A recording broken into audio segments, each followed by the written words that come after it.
So the ATO are always looking for evidence and record keeping in order for companies to claim their R&D tax incentive. Today I'm joined by a specialist, George Mirabelli, who is an expert in risk reduction for people claiming the R&D tax incentive. George, tell us a bit about what you do and what you see companies are struggling with. Hi Ben, thanks for that. I specialise in making sure that people can get their record keeping under control, integrated into the way they do their R&D.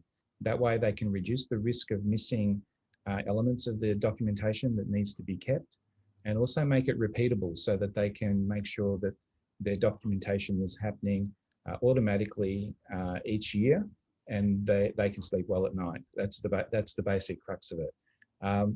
Now, I come across companies that have very good elements, and I find that everybody seems to do everything but don't document it very well.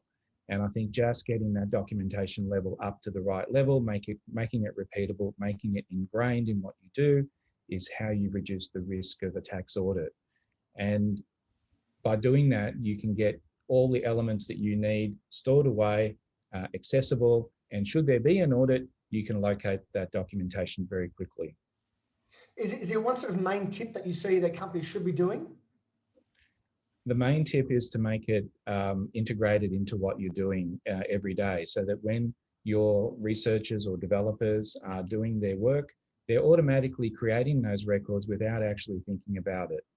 And what I find is that probably the core tip is that the R&D legislation requires certain documentation that's actually state of the art. If you do all those things, you actually do the R&D better. And by thinking about it that way, you take on the documentation, not as an overhead, but as part of what you do every day. So thanks, George. So you work mainly hand in hand with consultants and companies to, I guess, produce better records?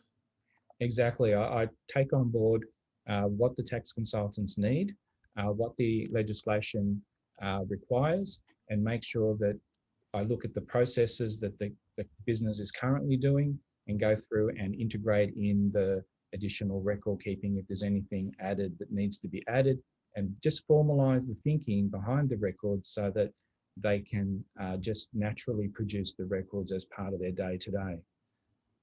Awesome. Thanks for your time, George. Thanks, Ben. Take care.